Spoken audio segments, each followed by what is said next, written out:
Gli date la mano?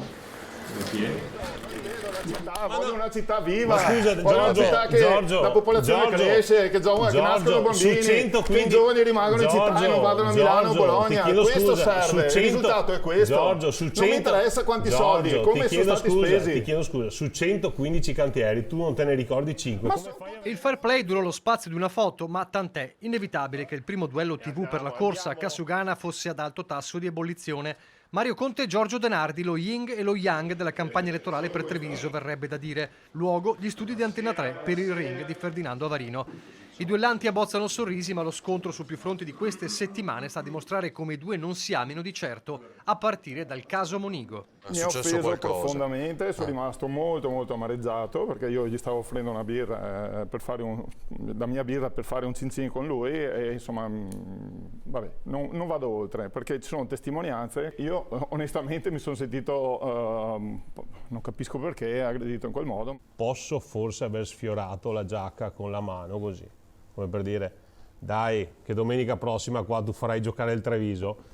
Questa è stata l'offesa più grande che mi sono permesso di rivolgere al dottor Denardi, che se si è sentito offeso, per carità, mi scuso, però non ho offeso, non ho aggredito. Le testimonianze che sono state riportate, in particolare quello di Franco Rosi, che ovviamente non vedeva l'ora di strumentalizzare la situazione, trovano altrettante, anzi 10 volte di più testimonianze che dicono che non è successo assolutamente nulla. E lei mi ha messo le mani addosso e più di una volta le ho detto per favore non mi tocchi, per favore non mi metta le mani addosso, per favore non mi metta le mani addosso. Se le ho messo le mani addosso, secondo me è giusto che lei vada a denunciare.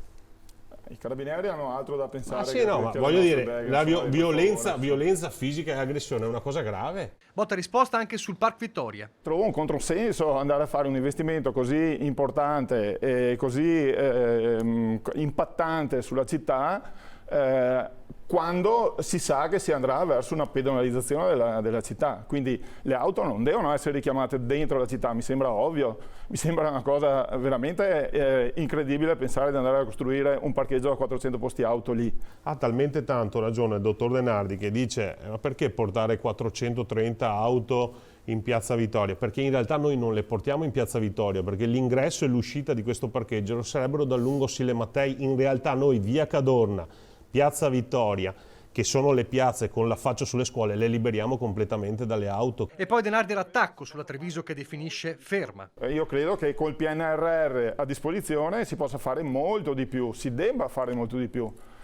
Questo a me sembra evidente, per cui vorrei fare un rapporto tra gli annunci e le cose realizzate. Mi stupisce tutta questa quantità enorme di annunci quando sembra che sia impossibile fare qualcosa in 5 anni. Confondere i cantieri, quindi gli investimenti del comune col PNRR, investimenti che partiranno tra l'altro a partire da settembre, non perché il sindaco è cattivo, ma perché le tempistiche del PNRR sono queste, evidenzia la totale mancanza di conoscenza e questo mi dispiace perché forse nella squadra qualcuno dovrebbe anche spiegare un po' meglio come funziona. Sotto l'occhio delle telecamere Denardi e Conte se la dicono senza peli sulla lingua, pure su un rapporto tra avversari mai realmente concretizzatosi. Sono qui a Ti ho chiesto disposizione. 50 volte, mi eviti sempre, ti ho invitato per il caffè. Ma il caffè, ma scusa, ma adesso ribatti la frittata anche in questo modo. Possiamo svelare. Il caffè ve l'ho portato io, dai. Però scusa, possiamo svelare. Il ribaltatore di frittata.